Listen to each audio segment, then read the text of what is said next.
శారదమ్మ మాటలతో మిథున తల్లి లలితమ్మ చాలా హ్యాపీగా ఫీల్ అవుతుంది. మిథున ఎంత సంతోషంగా ఉందో శారదమ్మ మాటల్లోనే అర్థం చేసుకుంటుంది. తనకున్న బాధ మొత్తం ఒక్కసారిగా శారదమ్మ మాటలతో పోతుందన్నమాట. ఖచ్చితంగా దేవ మారుతాడు, నా కొడుకు చాలా బాగా చదువుకున్నాడు, మంచి బుద్ధిమంతుడు, త్వరలోనే ఆ రౌడీజని పక్కన పెట్టేసి మిథునతో చక్కగా కలిసిపోయి ఇద్దరు సంతోషంగా ఉంటారని అయితే మాట్లాడుతూ ఉంటే, ఇక శారదమ్మ మాటలకి లలితమ్మ ఎంత పొంగిపోతూ ఉంటుందో. అప్పుడే హరివర్ధన్ చూస్తాడనమాట వాళ్ళిద్దరు మాట్లాడుకోవడం చూసి. లలిత అని గట్టిగా అరవడంతో ఇంకా లలిత అక్కడి నుంచి వచ్చేస్తూ ఉంటుంది. జాగ్రత్త అమ్మ, మిథున జాగ్రత్త అని చెప్పేసి వెళ్ళిపోతుంది అనమాట.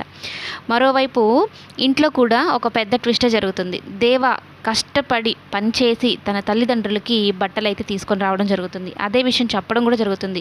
మీరు నేను రౌడీజం చేసిన డబ్బులతో తెచ్చానని అన్నారు కదా, లేదు నాన్న, ఈరోజు నేను కష్టపడి పనిచేసి మీకోసం బట్టలు తేవడం కోసం నేను పనిచేశానని చెప్పగానే సత్యమూర్తిలో ఒక రకమైన మార్పు అనమాట. నా కొడుకు నిజంగానే మారాడు, ఒక బట్టల కోసం కష్టపడి పనిచేశాడు అంటే ఖచ్చితంగా ఆ రౌడీజం వదిలేసి మా కోసం మారుతాడు అన్న నమ్మకం అయితే సత్యమూర్తికి కలిగింది. ఆ నమ్మకం కలగడానికి కూడా కారణం ఎవరు? మిథున విషయంలో శారదమ్మ నమ్మకం నిజమైందనమాట. ఇప్పుడు సత్యమూర్తికి కూడా అది ప్రూవ్ అయింది.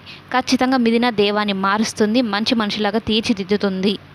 దేవాలో ఈ మార్పు రావడం మిథున కారణం కాబట్టి అందరూ మిథునని చాలా మెచ్చుకుంటూ ఉంటారు. ఇల్లు మొత్తం ఒక సందడిగా సంతోషంగా పెళ్లి రోజు సంబరాలు ముగ్గురు కొడుకుల మధ్య కోడల మధ్య అయితే శారదమ్మ చేసుకోవడం చాలా హ్యాపీగా అనిపిస్తుంది.